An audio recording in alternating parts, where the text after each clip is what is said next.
আবার অন্য এক আয়াতের মধ্যে আল্লাহ বলেন, লা তাকনাতু মির রাহমাতিল্লাহ, ও আমার বান্দা, আমার রহমত থেকে তোমরা নৈরাশ হইও না। জমিন থেকে আসমান পর্যন্ত যদি তুমি হাজার অন্যায় আর অপরাধ করে আমার কাছে আসো, এটা জেনে রাখো আমি জমিন থেকে নিয়ে সাত আসমান পর্যন্ত তোমার কাছে রহমতের ভান্ডার নিয়ে হাজির হয়েছে। তো আপনি গুনাহ করছেন, আপনার গুনাহ যে পরিমাণ তার চাইতে হাজার গুণ বেশি রহমত আর মাগফিরাত কার রয়েছে? আল্লাহ রয়েছে। এ কারণে নৈরাশ হওয়া যাবে না। অনেক সময় আমরা মনে করি আমি যে পাপ করছি আল্লাহ কি আমাকে মাফ দিবে? না, আমি তো প্রায় বলি, বুখারীর এক হাদিস রয়েছে, এক লোক 99টা খুন করছে। কয়টা খুন? আপনি তো একটা করেন নাই। ওই লোক আল্লাহ তাআলার কাছে মাফ চাইছে, আল্লাহ তাকে মাফ করে দিয়েছে। সুবহানাল্লাহ। তো আপনাকে আমাকে আল্লাহ কেন মাফ করবে না? আরেক হাদিসের মধ্যে রয়েছে, আমি বান্দা বানিয়েছি, এ বান্দা যদি অপরাধ না করত তাহলে এই বান্দা আমি বানাইতাম না। আমি এমন এক বান্দা, এমন এক সৃষ্টি বানাইতাম যারা ভুল করবে আর তওবা করবে, আর আমি মালিক তাকে মাফ করে দেব। সুবহানাল্লাহ। সে বান্দাই তো আমরা, আমাদের মাধ্যমে ভুল হয়ে যায়। ভুল হওয়ার পর ক্ষমা চাইবো কার কাছে? আল্লাহর কাছে। তো আল্লাহ বলেন আমি ওই বান্দাকে কি করে দিব? মাফ করে দিব। আল্লাহ তাআলা আমাদের সকলকে ক্ষমা করে দেন এবং মাফ করে দেন। কিয়ামতের রাত পর্যন্ত আপনি যত বড়ই পীর হন, যত বড় আলেম হন, যত বড় হাজী হন, যত বড় গাজী হন, যেই হন, শয়তান আপনার সাথে আছে। শয়তান আপনাকে ধোঁকা দিবে। সুতরাং নিজেকে নিজে বুজুর্গ বাবার কোনো পদ্ধতি নাই। নিজেকে নিজে বিশাল বড় উঁচা লেভেলে পৌঁছে গেছি, শয়তান আর আমার ধারে কাছে নাই, এই ধরনের চিন্তাধারা যাদের মধ্যে আছে, আপনি এটা জেনে রাখেন যে শয়তান আপনার সাথে যেটা আছে ওটা আপনার চাইতে বড় শিক্ষিত। কারণ আপনার চাইতে যদি বড় শিক্ষিত নাই হতো তাহলে আপনাকে কিভাবে ধোঁকা দিবে? তাহলে আমি তো প্রায় বলি, আপনি যদি হাফেজ সাহেব হন তাহলে আপনার লগে যেটা শয়তান আছে ওটা মাওলানা সাহেব। কথার কথা বললাম আর কি। আপনি যদি মাওলানা হন তাহলে আপনার সাথে যেটা শয়তান আছে ওটা মুফতি সাহেব। নাইলে হুজুর আবার কিভাবে উল্টাপাল্টা কাজ করবে? তাহলে আপনি যদি হাজী সাহেব হন তাহলে আপনার লগে যেটা আছে ওটা আল্লাহ, মানে ডাবল হাজী। এই কারণে তো আপনাকে ধোঁকা দিতে পারছে। আপনি যদি এক চিল্লার সাথী হন তাহলে এটা আপনি মনে রাখেন আপনার লগে শয়তান যেটা আছে ওটা 3 চিল্লার সাথী। নাইলে আপনাকে কিভাবে ধোঁকা দিবে? এই কারণে আপনি যদি ম্যাট্রিক পাস হন, শয়তান অনার্স পাস। আপনাকে দিয়ে তো খারাপ কাজ করাচ্ছে, আমাকে দিয়ে তো খারাপ কাজ করাচ্ছে, তাহলে শয়তান আমার চাইতে শক্তিশালী বেশি না কম? অনেক অনেক বেশি। তো আল্লাহ তাআলা এই বাঁচার একটা পদ্ধতির কথাও বললেন এবং শয়তান আর একটা ঠেট দিয়েছে, এটা শুনেন। শয়তান বলে, ক্বালা ফাবিমা আগওয়াইতানি লাআকউদান্না লাহুম সিরাতাল মুস্তাকিম। হে আল্লাহ, আমি আপনার বান্দাদেরকে ধোঁকা দিব সিরাতে মুস্তাকিমের একেবারে চৌরাস্তার মধ্যে বসে। অর্থাৎ সিরাতে মুস্তাকিম যেটা সঠিক সরল পথ, এই পথের একেবারে মাঝখানে আমি বসে দেব। অর্থাৎ চৌরাস্তা, ডান দিয়ে গেলেও ধরবো, বাম দিয়ে গেলেও ধরবো, সামনে পিছনে চতুর্মুখী। আবার শয়তান এটার ব্যাখ্যা করে, থুম্মা লাআতিয়ান্নাহুম মিন বাইনি আইদিহিম ওয়া মিন খালফিহিম ওয়া আন আইমানিহিম ওয়া আন শামাইলিহিম। শয়তানের বক্তব্য হচ্ছে আমি সিরাতে মুস্তাকিমের একেবারে নিকটবর্তী থাকবো।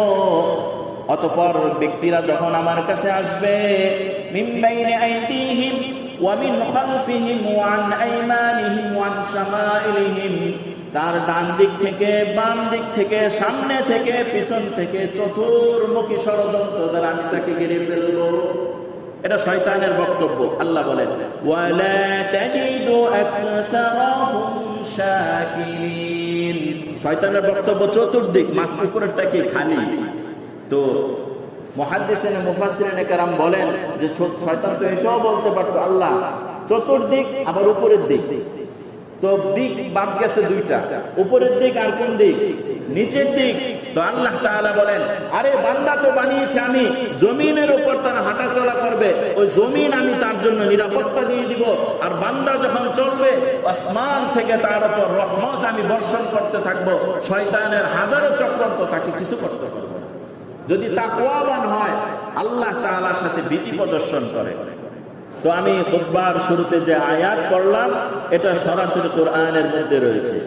8 নাম্বার পারা 11 নাম্বার পৃষ্ঠা সূরাতুল আ'রাফের 14 থেকে নিয়ে 17 নাম্বার আয়াতের মধ্যে এই শয়তানের বক্তব্য আছে। শয়তান যখন আল্লাহ তাআলার কাছ থেকে বিতাড়িত হয়ে গেল, তখন শয়তান আল্লাহ তাআলার কাছে একটা সুযোগ চাইল। সুযোগ কি? সুযোগ হচ্ছে শয়তান বলে, ক্বালা আনজিরনি ইলা ইয়াউমি ইউবআসুন, হে আল্লাহ, আপনার এই মহা নিয়ামত জান্নাত থেকে আমাকে বের করে দিচ্ছেন, সুতরাং কিয়ামতের আগ পর্যন্ত আমাকে সময় দেন, যেন আপনার বান্দাদেরকে ধোঁকা দিয়ে আমি জাহান্নামে নিতে পারি। এটা শয়তানের কথা আল্লাহ কুরআনে বলে দিয়েছে। তো আল্লাহ বলেন, ক্বালা ইন্নাকা মিনাল মুনজারিন, যাও আমি তোমাকে সেই সুযোগ দিয়ে দিলাম। কিয়ামতের আগ গত জুমায় আমরা আলোচনা করেছিলাম আল্লাহ তাআলার মহান এক হুকুম ছিল কুরবানি, এবং যেই মাস এখন চলছে সেই মাসের নাম হচ্ছে জিলহজ মাস। জিলহজ মাসের সবচেয়ে বড় অন্যতম আমল হচ্ছে ইসলামের অন্যতম ভিত্তি হজের বিধান। এই হজ জিলহজ মাসেই করতে হয়। ইসলামের অন্যতম এই আমলটি সম্পাদিত হচ্ছে এই মাসে। আর যারা হজ করবে না, দূর দেশে থাকবে, কিন্তু তাদেরও একটি করণীয় থাকে, সে যদি সামর্থ্যবান হয় সে যেন আল্লাহর রাহে কুরবানি করে। আলহামদুলিল্লাহ, যাদের সামর্থ্য ছিল, আল্লাহ তাআলা যাদেরকে তৌফিক দিয়েছেন, তারা কুরবানি দিতে পেরেছে। একটা হচ্ছে সামর্থ্য থাকা, আরেকটা হচ্ছে তৌফিক প্রাপ্ত হওয়া। দুটোটা এক জিনিস না।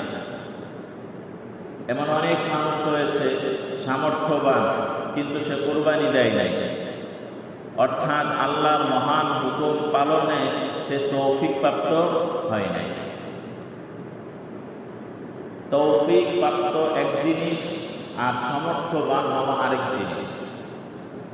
এই কথাটা যদি আরো সহজভাবে বলি, ধনী হওয়া, সবাই ধনী হতে পারে, কিন্তু দাতা সবাই হতে পারে না। দেওয়ার জন্য যে মন, দেওয়ার জন্য যেই দিল, এই দিল সবার থাকে না। তো দেওয়ার জন্য দাতা, এটা শুধু অর্থ থাকলেই হয় না, অর্থের সাথে সাথে মনটাও কি থাকতে হয়। সামর্থ্যবানদের উপর আল্লাহ তাআলা কুরবানি ওয়াজিব করেছেন। অতঃপর আল্লাহ তাআলা এমন অনেক ব্যক্তিদেরকে তৌফিক দিয়েছেন, এই কারণে তারা আল্লাহ তাআলার একটি মহান হুকুম কুরবানি দিতে পেরেছে।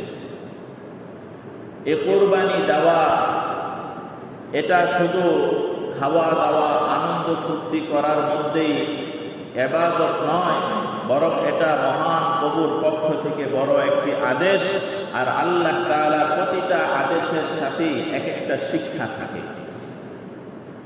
আল্লাহ তাআলার হুকুমের মধ্যে শিক্ষা থাকে, আল্লাহ তাআলার হুকুমের মধ্যে কিছু করণীয় এবং বর্জনীয় বিষয়গুলো থাকে। এগুলো যদি আমরা নির্ণয় না করতে পারি, তাহলে তো আমরা ওইভাবে সফল কাম হতে পারবো না। এ কারণে কোরবানি তো দিয়ে দিলাম, আল্লাহ তৌফিক দিয়েছে। এই কোরবানি কেন দিলাম, এটার মধ্যে আমার কি শিক্ষা রয়েছে, এই বিষয়ে গত জুমায় আমরা 3টি বিষয় আলোচনা করেছি। আমি 10টি বিষয় উল্লেখ করব যে কোরবানি আমাদের জন্য যে শিক্ষা, যে বার্তা নিয়ে এসেছে। 10টি বিষয় আলোচ্য বিষয়ের মধ্য থেকে 4টি বিষয় গত জুমায় আমরা আলোচনা করেছি। 1 নম্বর হচ্ছে আল্লাহ তাআলার আনুগত্য করতে হবে শর্তহীনভাবে। আল্লাহ তাআলার আনুগত্যশীল হতে হবে শর্তহীনভাবে। কোনো ধরনের অজুহাত, কোনো ধরনের বাহানা তালাশ ছাড়া নিঃশর্তভাবে আল্লাহ তাআলার হুকুমগুলো পালন করার মন মানসিকতা আমাদের থাকতে হবে। কেননা ধন সম্পদ, ছেলে মেয়ে, এগুলো দেন কে? আল্লাহ। এগুলো দেন যেহেতু আল্লাহ, আল্লাহ এগুলো রক্ষণাবেক্ষণাকারী। তো আপনার আমি কি করি? আপনার আমি চেষ্টা করি, কিন্তু ধন সম্পদ সব আমার বাহুবলে আসে না। আল্লাহ দেন তাই আসে। সন্তান সন্তানাদি এগুলো আমার বাহুবলে, আমার শক্তির বলে আসে না। আল্লাহ দেন তাই আসে। সাথে সাথে যেহেতু এই বিশ্বাস আমাদের যে আল্লাহ দেন এই কারণে আসে, তো এগুলোর মালিকও কে? আল্লাহ। কেননা ধন সম্পদ যেমনই ভাবে নিয়ামত, সন্তান যেমন নিজেদের জন্য নিয়ামত, এই ধন সম্পদ ছেলে মেয়ে এগুলো আবার নিজেদের জন্য ফিতনার কারণ। ছেলে মেয়ে ধন সম্পদ সবসময় রহমত হয় না, বিপদের কারণও হয়। সবসময় সম্পত্তি কল্যাণের কারণ হয়, বিপদের কারণ হয়। সব সন্তান বাবা মার জন্য সম্মানের হয় না, কখনো কখনো বাবা মার বিপদের কারণ হয় এই ছেলে মেয়ে। এই যে বিষয়টা বললাম, এটা আমার নিজের বানানো কথা না, এটা কোরআনুল কারীমের 9 নম্বর পারার 19 নম্বর পৃষ্ঠা সূরাতুল আনফালের 28 নম্বর আয়াতে আল্লাহ তাআলা বলেন, ওয়া'লামু আন্নামা আমওয়ালুকুম ওয়া আওলাদুকুম ফিতনা। হ্যাঁ পৃথিবীর মানুষ, তোমরা এটা জেনে রাখো, তোমাদের ধন সম্পদ আর তোমাদের ছেলে মেয়েগুলো হলো ফিতনা। ওয়া আন্নাল্লাহা ইনদাহু আজরুন আযীম। আর ধন সম্পদ আর ছেলে মেয়েগুলোর সঠিক ব্যবহার যদি করতে পারো, তাহলে এগুলোর প্রতিদান সেই মহান প্রভুর পক্ষ থেকে উত্তম প্রতিদান। সুবহানাল্লাহ। তাহলে ধন সম্পদের যদি সঠিক ব্যবহার করতে পারি, তাহলে এর প্রতিদান কার কাছে পাবো? আল্লাহর কাছে পাবো। আর যদি এগুলো সঠিক ব্যবহার আমরা না করতে পারি, তাহলে দুনিয়ায় তো বিপদ আছে, আখিরাতে তো অপেক্ষা করতেছে। দুনিয়ায় যে ধন সম্পদ বিপদের কারণ হয়ে যায়, দুনিয়ায় যে ছেলে মেয়েকে সঠিক গাইডলাইন করলে যে বিপদ হয়ে যায়, এর দৃষ্টান্ত কি আমাদের সামনে আছে না? এগুলো তো আমরা চোখেই দেখছি। আর পরকাল যে আল্লাহ তাআলা কি হিসাব নেবে, এটা আল্লাহই ভালো জানে। এ কারণে ধন সম্পদ ছেলে মেয়ে এগুলো রহমত, যদি সঠিক ব্যবহার করতে পারি। ছেলে মেয়ে ধন সম্পদ এগুলো বিপদের কারণ, যদি সঠিকভাবে ব্যবহার না করতে পারি। আল্লাহ তাআলা আমাদের ধন সম্পদগুলোকে সঠিকভাবে ব্যয় করার, খরচ করার তৌফিক দান করেন। আল্লাহ তাআলা আমাদের ছেলে মেয়েগুলোকে দিনদার, পরহেজগার, নেককার, মুত্তাকি বানায়া দেন। সবাই আমিন বলেন। এটা কি আবার বলতে হইব নাকি? এটা তো আমার আগেই আপনারা জোরে বলার দরকার ছিল। হ্যাঁ, আল্লাহর জন্য দোয়া করা। কখনো কখনো কোনো কথা বললে সাথে সাথে কি বলবেন? আমিন বলবেন। কেননা কোন আমিন আল্লাহর কাছে কবুল হয় এটা কে জানে? আল্লাহ জানে। এ কারণে মনোযোগের সাথে শুনবেন। কখনো কখনো যখন ভালো কথা হয় তখন সাথে সাথে কি বলবেন? আমিন বলবেন। বলতেছিলাম শর্তহীন আনুগত্য করা। মানুষের কাছে সবচেয়ে প্রিয় জিনিস তিনটা। একটা হচ্ছে তার নিজের জানটা, 2 নাম্বার হচ্ছে তার সম্পদ, 3 নাম্বার হচ্ছে তার সময়। এগুলো মানুষের কাছে অত্যন্ত প্রিয়। আর এই 3টা জিনিসের সঠিক ব্যবহার যদি কোনো ব্যক্তি জমিনের উপর করতে পারে, অসংখ্য হাদিসের মাধ্যমে বোঝা যায় এই ব্যক্তি জান্নাতি লোক। সুবহানাল্লাহ। জানের সৎ ব্যবহার। আল্লাহ তাআলা আপনাকে শরীর সুস্থ ভালো রেখেছেন, এই জানের সৎ ব্যবহার করেন আল্লাহ সকল হুকুমগুলো আদেশ মানার মাধ্যমে। আল্লাহ আপনাকে মাল দিয়েছেন, মালের সঠিক ব্যবহার, সঠিকভাবে যাকাত প্রদান করেন। উপযুক্ত যারা আছে, সায়েল যারা আছে, অধীনস্থ যারা দরিদ্র, এদেরকে দেন এবং নিজের ফ্যামিলির মধ্যে খরচ করেন। সঠিক ব্যবহার। আরেকটা প্রিয় হচ্ছে মানুষের সময়। সময় এটা মানুষের কাছে অনেক প্রিয়, অনেক দামি জিনিস। হয়তো অনেকে আমরা বুঝি, অনেকে আমরা বুঝি না। যে বুঝে সময় অনেক দামি, সে আজানের পর সে আস্তে যতই ব্যস্ততা থাকুক সে নামাজে দাঁড়িয়ে যায়, সে মসজিদে এসে করে। আর সময়ের কদর যদি ব্যক্তির কাছে না থাকে, তাহলে কখন আজান দিল, কখন সাহারির সময় হইল, কখন ইফতারের সময় হইল, এত কিছু দেখার টাইম নাই। খেলায় বলছে, খেলায় বসেছে, ঘন্টার পর ঘন্টা সে সময় কাটিয়ে দিয়েছে। আড্ডায় বসেছে, ঘন্টার পর ঘন্টা তার অতিবাহিত হয়ে যাচ্ছে। এই যে দামি সময়গুলো চলে যাচ্ছে, এর মূল্য আমার বুঝে আসে না। সময় যে কত দামি এটা কখন বুঝে আসবে? যখন আপনার কর্ম ক্ষমতা স্থির হয়ে যাবে, তখন বুঝে আসবে। তখন বুঝে আসলেও কাজ হবে না। আমি প্রায় সময় বলি, আমরা এখন যারা হাঁটাচলা করতেছি, অধিকাংশ মানুষ এই মহল্লার মধ্যে হাঁটাচলা করতে পারে, তাই না? নাকি সন্দেহ আছে? অধিকাংশ মানুষ কি করতে পারে? হাঁটাচলা করতে পারে। আল্লাহ না করুক এমন একটা সময় আসবে, আপনার আমি হাঁটার শক্তি আমার থাকবে না। পদ্ধতি দুইটা, একটা হচ্ছে হঠাৎ মৃত্যু। হঠাৎ মৃত্যু, গত কয়েকদিন আগে মনে হয় 300 ফিট দেখলাম একটা অ্যাক্সিডেন্ট হইল, ফেসবুকে দেখলাম। আহারে, 15-20 জন মানুষ, কারো মাথা ফেটে গেছে, কারো হাত ভেঙে গেছে, পা ইয়া হয়ে গেছে, মস্তুল মনে হয় সম্ভবত।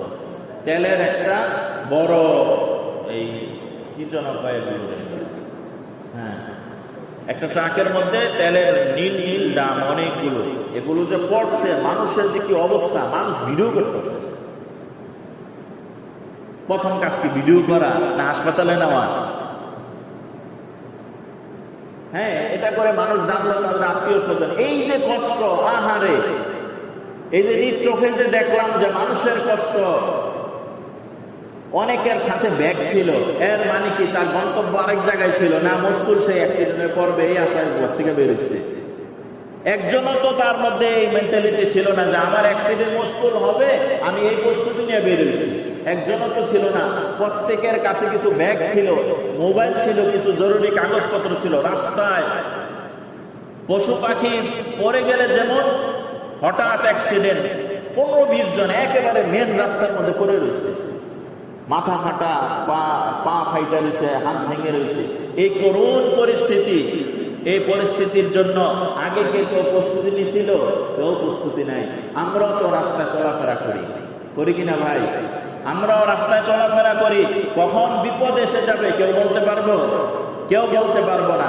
এখন তো আরো বড় ভয়ঙ্কর আরেক আযাব শুরু হয়ে গেছে, সেটা হচ্ছে রাসেল ভাইপার। শুনছেন কিনা? এক সাপ, ওই সাপের যে অ্যান্টিবায়োটিক যেটা রয়েছে, সাপের বিষ ধ্বংস করার যে সঠিক অ্যান্টিবায়োটিক, এটা এখনো প্রস্তুত না।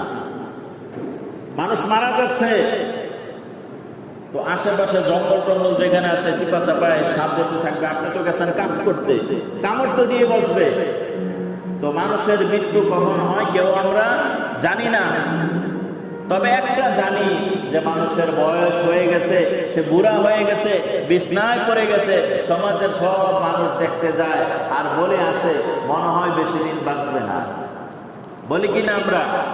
বুঝতে পারি যে তার যে কন্ডিশন, মনে হয় বেশি দিন বাঁচবে না। এমন কয়জন মানুষ ওই লেভেলে যাবে? অধিকাংশ মানুষ ওই লেভেলে যায় না, এর আগেই কি মারা যায়। এ কারণে প্রিয় ভাই আমার, যে আমাদের সময় যে কত দামি, এটা কখন বুঝে আসবে?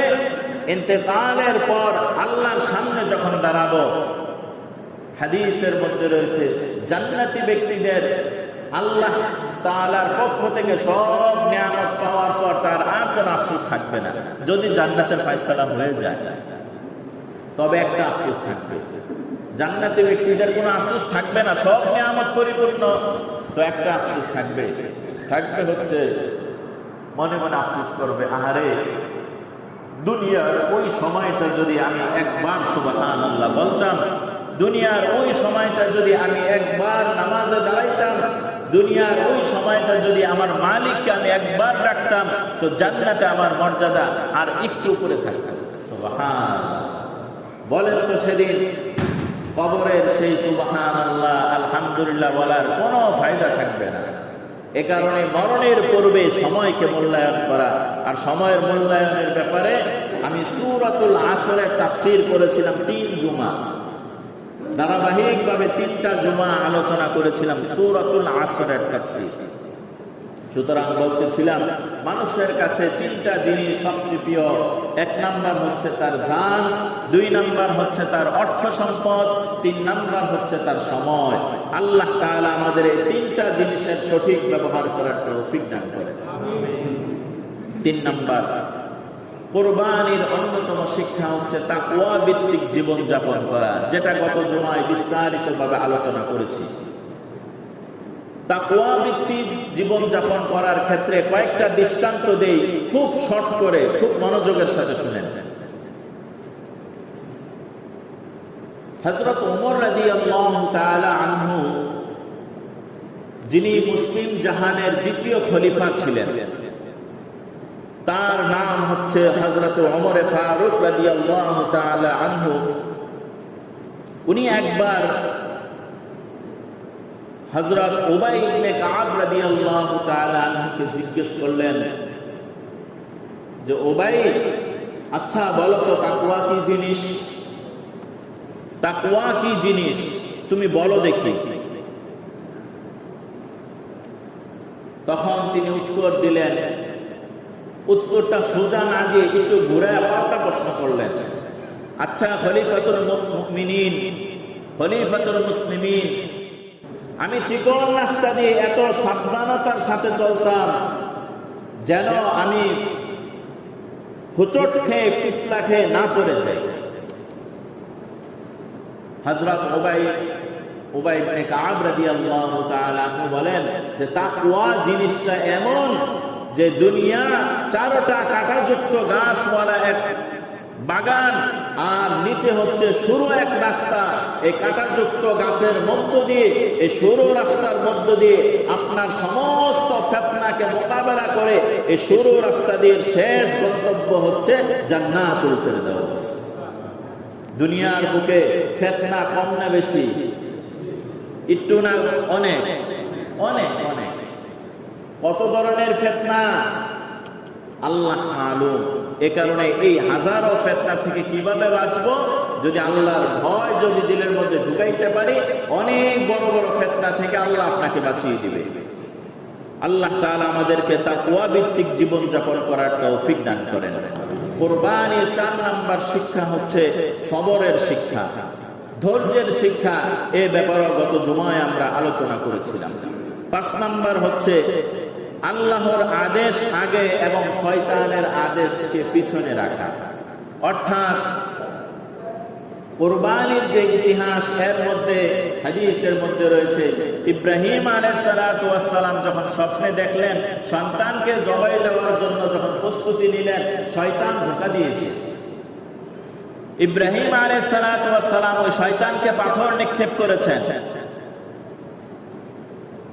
এই যে আল্লাহর হুকুমকে সামনে রাখলেন, শয়তানকে দূরে রাখলেন, এই বিষয়টা এর প্রতীক হিসাবে ইব্রাহিম আলাইহিস সালাতু ওয়াস সালাম সরাসরি মাঠে নাইমা এবং সৈন্যের উপর পাথর মারলেন। এক হাদিসের মধ্যে রয়েছে ইব্রাহিম আলাইহিস সালাতু ওয়াস সালাম কি শয়তান দেখেছেন? তখন মুহাদ্দিসিনে কেরাম 2 ধরনের বক্তব্য দিয়েছেন যে হ্যাঁ, ইব্রাহিম আলাইহিস সালাতু ওয়াস সালামের চোখের সামনে আল্লাহ শয়তানের আকৃতি কি করছে? প্রকাশ করে দিয়েছে। এই কারণে ইব্রাহিম আলাইহিস সালাতু ওয়াস সালাম পাথর নিয়ে এভাবে কি করছে? নিক্ষেপ করেছে। অন্য এক বর্ণনায় এসেছে ইব্রাহিম আলাইহিস সালাতু ওয়াস সালাম শয়তানকে দেখেন নাই, বরং সে শয়তানের ওয়াসওয়াসা তার দিলের মধ্যে এতটা প্রবল হয়েছে, এটা থেকে সে সরবে কিভাবে, এইভাবে প্রতীক হিসাবে সে এমনিতেই কি পাথর নিক্ষেপ করেছে। তো আল্লাহ তাআলার কাছে এই কর্মটা এত পছন্দের হয়েছে, এখন পর্যন্ত যত হাজীগণ হজ করতে যায় এরা এই শয়তানকে কি করে? পাথর মারে। এটা হজের একটা বিধানের অন্তর্ভুক্ত হয়ে গেছে যে জামারা করা একটা ওয়াজিব। ছোট শয়তান, বড় শয়তান, মেজু শয়তান, শয়তানকে নিক্ষেপ করা। ওখানে যারা হাজী সাহেব গেছেন এই পাথর নিক্ষেপ করছেন, শয়তান দেখছেন? বলেন না ভাই? শয়তান দেখা যায় না, কিন্তু একটা প্রতীকীর মতন এবং একটা স্তম্ভের মতো করে দেওয়া হয়েছে।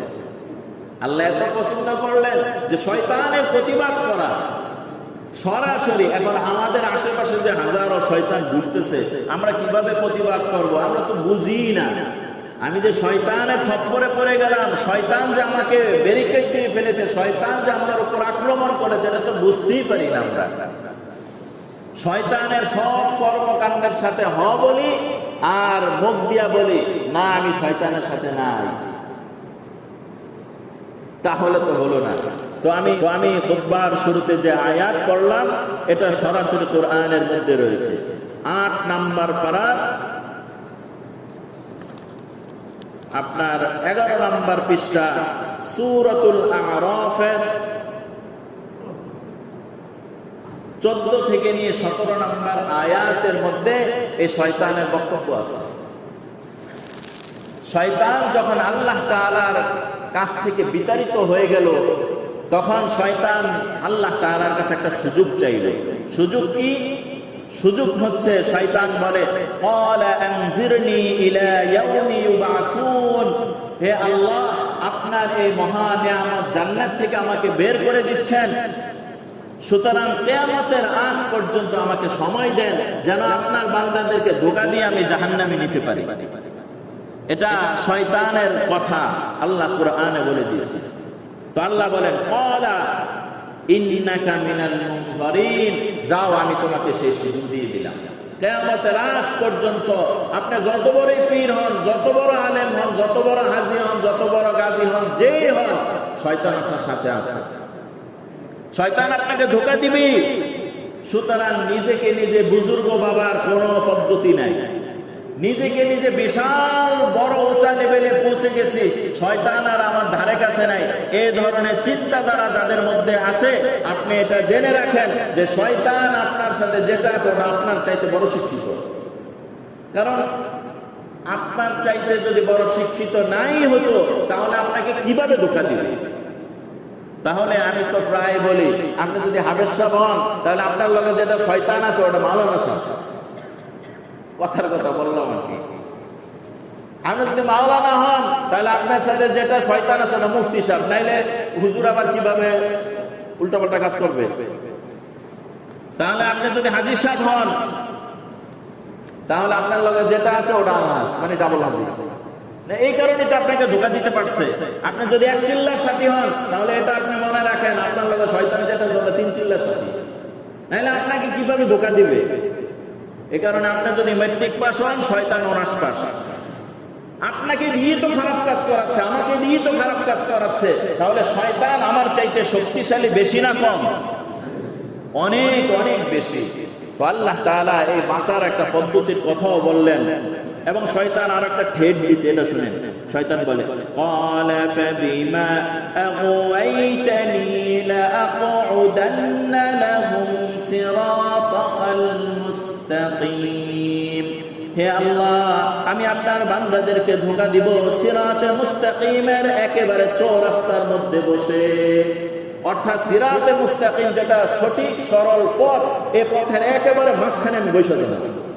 অর্থাৎ চৌরাস্তা, ডান দিয়ে গেলেও ধরবো, বাম দিয়ে গেলেও ধরবো, সামনে পিছনে চতুর্মুখী। আবার শয়তান এটার ব্যাখ্যা করে থুম্মা লাআতিয়ান্নাহুম মিন বাইনি আইদিহিম ওয়া মিন খালফিহিম ওয়া আন আইমানিহিম ওয়া আন শামাইলিহিম।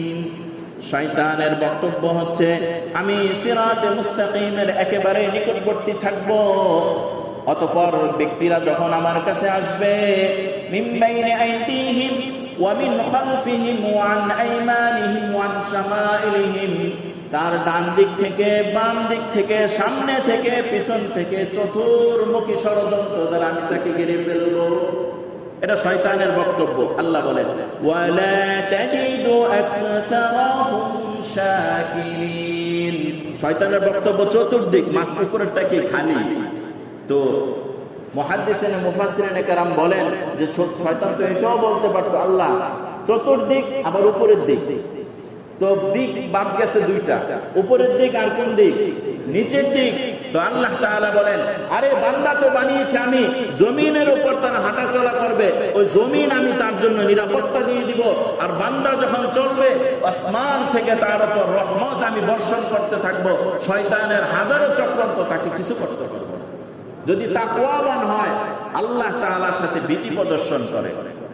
আবার অন্য এক আয়াতের মধ্যে আল্লাহ বলেন, লা তাকনাতু মির রাহমাতিল্লাহ, ও আমার বান্দা, আমার রহমত থেকে তোমরা নৈরাশ হইও না। জমিন থেকে আসমান পর্যন্ত যদি তুমি হাজার অন্যায় আর অপরাধ করে আমার কাছে আসো, এটা জেনে রাখো, আমি জমিন থেকে নিয়ে সাত আসমান পর্যন্ত তোমার কাছে রহমতের ভান্ডার নিয়ে হাজির হয়েছে। তো আপনি গুনাহ কত করছেন, আপনার গুনাহ যে পরিমাণ তার চাইতে হাজার গুণ বেশি রহমত আর মাগফিরাত কার রয়েছে? আল্লাহ রয়েছে। এ কারণে নৈরাশ হওয়া যাবে না। অনেক সময় আমরা মনে করি আমি যে পাপ করছি আল্লাহ কি আমাকে মাফ দিবে? না, আমি তো প্রায় বলি, বুখারীর এক হাদিস রয়েছে, এক লোক 99টা খুন করছে। কয়টা খুন? আপনি তো একটা করেন নাই। ওই লোক আল্লাহ তাআলার কাছে মাফ চাইছে, আল্লাহ তাকে মাফ করে দিয়েছে। সুবহানাল্লাহ। তো আপনাকে আমাকে আল্লাহ কেন মাফ করবে না? আরেক হাদিসের মধ্যে রয়েছে, আমি বান্দা বানিয়েছি, এই বান্দা যদি অপরাধ না করত তাহলে এই বান্দা আমি বানাইতাম না। আমি এমন এক সৃষ্টি বানাইতাম যারা ভুল করবে আর তওবা করবে, আর আমি মালিক তাকে মাফ করে দেব।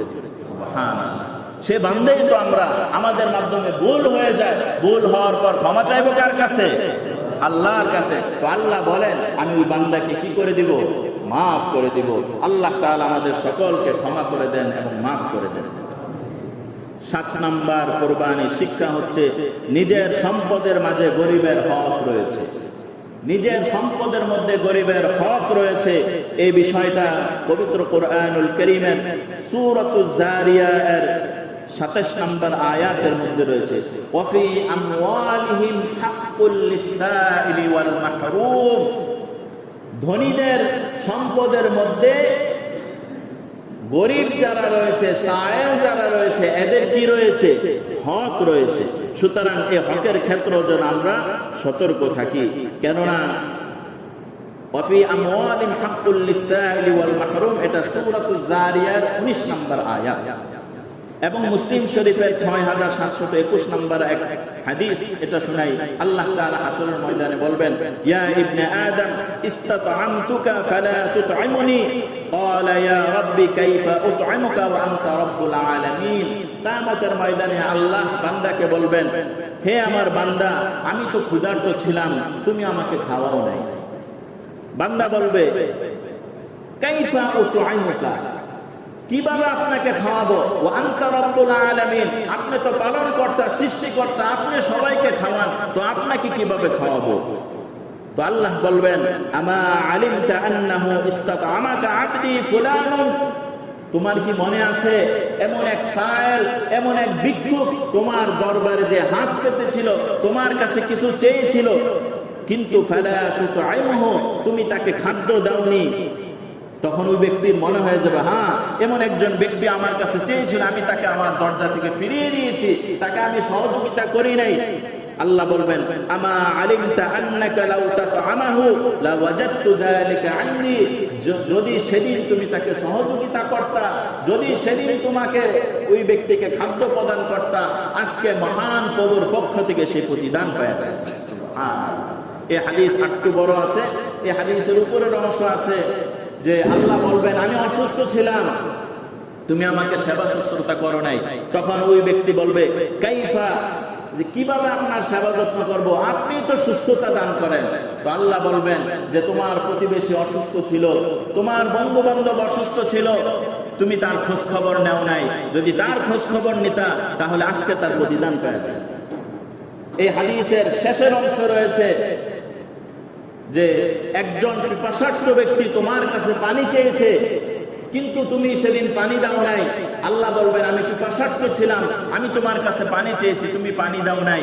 তখন আল্লাহ ওই বান্দা বলবে, আল্লাহ, আপনি কিভাবে পিপাসার্ত হন? আপনি তো আসমান জমিনের মালিক, আপনি তো সবাইকে পানি পান করান। তো আল্লাহ তাআলা বলবেন, তোমার প্রতিবেশী পিপাসার্ত ছিল, অমুক ব্যক্তি পিপাসার্ত ছিল, যদি তাকে পিপাসা নিবারণ করতা, আজকে কিয়ামতের ময়দানের প্রতিদান তুমি আমার কাছে। সুবহানাল্লাহ। এ কারণে দেওয়ার মন মানসিকতা এটা অনেক বড় রাখা। কোরবানি আমরা যারা দিয়েছি, এরা কি আমরা শুধু নিজেরা খাইছি না অন্যদেরকেও দিছি কিনা? আমরা তো একা খাই নাই। আমার তো মনে হয় না যে এমন একজন কোরবানি দাতা পাওয়া যাবে যে এক টুকরো দেয় নাই। আমার বিশ্বাস সবার প্রতি ভালো যে সবাই দিয়েছে। এই যে দিলেন, এটা কি কোরবানিতে শেষ না জারি রাখবেন? জারি রাখবেন ইনশাআল্লাহ। 7 নাম্বার, সকল ভালোবাসার উপর আল্লাহ তাআলার ভালোবাসা সবার উপরে রাখা। দুনিয়ার সব ভালোবাসার উপর আল্লাহ তাআলাকে প্রাধান্য দেওয়া, আল্লাহ তাআলার ভালোবাসাকে সবার উপরে রাখা। 8 নাম্বার শিক্ষা হচ্ছে উদারতা, আন্তরিকতা, দান করার শিক্ষা আমরা এই কোরবানি থেকে পাই। অবাক করা কাণ্ড, যেমন ধরেন কোরবানির সময়, কোরবানি ছাড়া 1 কেজি গরুর গোশতের দাম কত আনুমানিক বলেন তো? কত? 700, 750। 2 কেজির দাম কত? দেখেন 1500 টাকা। আপনি কিন্তু এক আত্মীয়র বাসায় 5 কেজি গোশত পাঠাইছেন, 2 কেজি গোশত পাঠাইছেন। আপনি কিন্তু এমন একজন ব্যক্তিকে 1 কেজি গোশত তার বাড়িতে নিয়ে পৌঁছায় দিয়েছেন। সে কি আপনাকে 1 টাকাও দিছে? 1 টাকাও দেয় নাই, কিন্তু 750 টাকা আপনার তার বাড়িতে পৌঁছায় দিয়েছেন, সে আপনার কাছে চাই নাই। এই যে দেওয়ার মন মানসিকতা, সারা বছর কি আমাদের সেই সুযোগ হয়? বলেন না ভাই, সে সুযোগ হয় না। তো কোরবানি থেকে এই শিক্ষা যে উদারতা, দিলটাকে অনেক বড় রাখা, দেওয়ার মন মানসিকতা অনেক বড় রাখা। আমি আলোচনার শুরুতে বলেছি, টাকা থাকলেই দেওয়ার মন মানসিকতা হয় না। দেওয়ার মন মানসিকতার জন্য বড় একটা দিলেরও কি প্রয়োজন। অর্থের সাথে সাথে বড় একটা দিলেরও কি প্রয়োজন রয়েছে। আল্লাহ তাআলা আমাদেরকে উদারতা, আন্তরিকতা ও দান করার তৌফিক দান করেন। 9 নাম্বার, আল্লাহর রাহে নিজের জান কোরবানি দেওয়ার শিক্ষা। আল্লাহর রাহে নিজের জানকে কোরবানি দেওয়া, এর সঠিক সহজ পদ্ধতি হচ্ছে আল্লাহর রাহে জিহাদ করা। কেননা মুসলমানের জান মারা তো যাবো আমি একদিন, যদি আল্লাহর রাহে আল্লাহকে সন্তুষ্টি করার জন্য আমার এমন একটা জান যদি কোরবান দিতে পারি, তাহলে আমি তো সফল কাম। ওই রাস্তায় মরার চাইতে, বিছানায় মরার চাইতে আল্লাহর রাহে যুদ্ধ করে মরা, এটা সবচেয়ে বড় মৃত্যু। কেননা শহীদ একে মরা বলা হয় না। কোরআনের মধ্যে রয়েছে যারা শহীদ হয় এরা মরা না, এরা জীবিত। সুবহানাল্লাহ। যারা শহীদ হয় আল্লাহর রাস্তায়, এরা কি না মৃত না, তারা জীবিত। হাদিস, অসংখ্য হাদিসের মধ্যে আপনারা পেয়ে যাবেন, সাহাবায়ে কেরাম যুদ্ধের ময়দানে যে নিহত হইতেন, শহীদ হইতেন, এদেরকে গোসল দেওয়া হইতো না, ওই অবস্থায় দাফন কাফন হয়ে যেত। কেন? কিয়ামতের ময়দানে এই শহীদ তার রক্ত মাখা জামা নিয়ে উঠবে, আর ওই জামা তার পক্ষে সাক্ষ্য দিবে। হযরত ওসমান রাদিয়াল্লাহু তাআলা আনহুর ব্যাপারে প্রসিদ্ধ হাদিস রয়েছে। ওসমান রাদিয়াল্লাহু তাআলা আনহুকে যখন হত্যা করা হলো, তখন তিনি কোরআন তেলাওয়াত করতেছিলেন। ওই তার ওসমান রাদিয়াল্লাহু তাআলা আনহুর শরীরের রক্ত কোরআনের যে আয়াতের মধ্যে পড়েছে, কিয়ামতের ময়দানে ওসমান রাদিয়াল্লাহু তাআলা আনহুর ব্যাপারে পৃথিবীর সব শহীদদের ব্যাপারে সাক্ষ্য দিবে। ছুরি, তরবারি, জামা, আনুষঙ্গিক বিষয় ওই শহীদের ব্যাপারে সাক্ষ্য দিবে। একমাত্র হযরত ওসমান রাদিয়াল্লাহু তাআলা আনহুর ব্যাপারে স্বয়ং কোরআন কারীম তার পক্ষে সাক্ষ্য দিবে। সুবহানাল্লাহ। ওসমান রাদিয়াল্লাহু তাআলা শহীদ হয়েছে। তো শহীদের তামান্না প্রতিটা মুসলমানের থাকা জরুরি কিনা? বলেন না ভাই, জরুরি। আল্লাহ তাআলা আল্লাহর রাহে জিহাদ করে আমার এই প্রিয় জানটাকে উৎসর্গ করার তৌফিক দান করেন। 10 নাম্বার হচ্ছে নিজের পশুত্বকে কুরবানি দেওয়া। মানুষের মধ্যে পশুত্ব আছে, মানুষের মধ্যে হিংসা, মানুষের মধ্যে অহংকার, মানুষের মধ্যে কিবির, মানুষের মধ্যে ফাসাদ, এই ধরনের নানান খারাপ দিক আমাদের অন্তরের মধ্যেও কি আছে। সুতরাং কোরবানি দেওয়ার সাথে সাথে এই বিষয়টা আমাদের দিলের মধ্যে রাখা যে আল্লাহ আপনাকে খুশি করার জন্য আমি কোরবানি দিয়ে দিলাম। আমার মধ্যে যে হিংসা আছে এটা আপনি দূর করে দেন, আমার মধ্যে যে অহংকার আছে এটা আপনি দূর করে দেন। আল্লাহর কাছে তৌফিক চাওয়া। ইনশাআল্লাহ কোরবানি দাতা, আমি তো মনে করি এক একটা কোরবানি দাতা আল্লাহর ওলি হয়ে যাওয়ার কথা। আল্লাহ তাআলা প্রতিটা কুরবানি দাতাকে নেককার আর পরহেজগার বানায়া দেন। আল্লাহ তাআলা আমাদের জান এবং মালের হেফাজতকারী বানায়া দেন। এবং জিলহজ মাস এখনো চলমান, বাকি যে কয়দিন আছে এই কয়দিন অন্তত এটা হারাম মাস, এই হারাম মাসে আল্লাহ তাআলাকে ভয় করা, অন্তত এতটুকু আমি বলি যে 5 ওয়াক্ত নামাজের হাজিরা দেওয়া, 5 ওয়াক্ত নামাজের হাজিরা দেওয়া। আল্লাহর কাছে বলতে পারবেন, আল্লাহ জিলহজ মাসে আমি 5 ওয়াক্ত কি দিছি, হাজিরা দিছি। কাফের মুশরিকরা হত্যা করতো না, আমি মুসলমান, আমি কি করলাম? আমি জিলহজ মাস, জিলকদ মাস যেমন জিলহজ মাসের আগে তেমন। জিলহজ মাস এটা হচ্ছে হারাম মাস, এটা হচ্ছে সম্মানিত মাস, কোন সম্মানিত প্রদর্শন করলাম না। আগে পরে সব যদি বরাবর হয়ে যায় আল্লাহ তাআলার কাছে তো উসিলা লাগবে, তাই না ভাই? এই কারণে জিলহজ মাসের এই যে শিক্ষাগুলো বললাম, কুরবানির 10টা শিক্ষা, আল্লাহ তাআলা সর্বপ্রথম আমাকে এবং আমার মুসল্লি ভাই যারা আছে সবাইকে কুরবানির পরিপূর্ণ শিক্ষা নিয়ে মুত্তাকি পরহেজগার হওয়ার তৌফিক দান করেন। আমিন। ওয়া আখির দাওয়ানা আলহামদুলিল্লাহি রাব্বিল আলামিন।